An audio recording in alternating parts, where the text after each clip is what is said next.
கடத்தி திமுக தான் எல்லாத்துக்கும் காரணம்னு தொடர்ந்து சொல்லிட்டு வந்தவங்க ஆட்சி அமைக்காம போயிட்டா அதுக்கும் அவங்கதான் காரணம்னு சொல்ல தயாரானாங்க. அதாவதுங்க, தாவேகா இங்க பெரும்பான்மையான இடத்துல வெற்றி பெற்றுச்சு. ஆனாலும் ஆட்சி அமைக்க முடியாம அங்க இங்கன்னு அலைஞ்சுகிட்டு இருக்காங்க.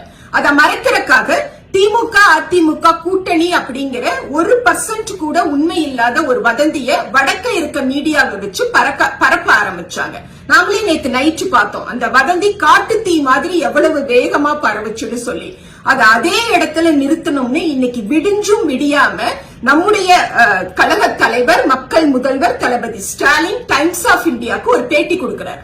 தாவேகா தான் இங்க ஆட்சி அமைக்கணும், விஜய் தான் முதலமைச்சர், திராவிட முன்னேற்ற கழகம் எதிர்கட்சியாக இருக்கும், ஆற்றல் மிகுந்த எதிர்கட்சியாக இருக்கும், அவங்க ஆட்சி அமைக்கிறதுக்கு திமுக எந்த விதமான தடையையோ இடையூறையோ செய்யாது, முதல் 6 மாத காலம் தொந்தரவின்றி அவர்கள் ஆட்சி செய்வதற்கு அவகாசம் தருவோம்னு நம்முடைய தலைவர் சொல்லியிருக்கார்.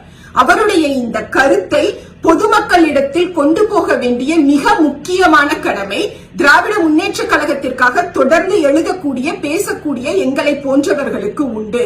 அதுக்காக நாங்க எழுதும் பொழுதும் பேசும் பொழுதும் திமுக கூட்டணி சேரணும், திராவிட கட்சிகள் தான் ஆட்சி அமைக்கணும், அவங்க ஆட்சிக்கு வரக்கூடாதுன்னு சொல்லக்கூடிய உடன்பிறப்புகளுக்கு நான் ஒரு கோரிக்கை வைக்கிறேன். நிகழ்கால அரசியல உணர்ச்சி பெருக்கில இருந்து வெளியில வந்து ஒரு நிமிஷம் பாருங்க. அப்படி எது நடந்தாலும் அது தாவேகாக்கு தான் ஆதரவானதாக போகும் அப்படிங்கறத மனசுல வச்சுக்கோங்க பிளீஸ்.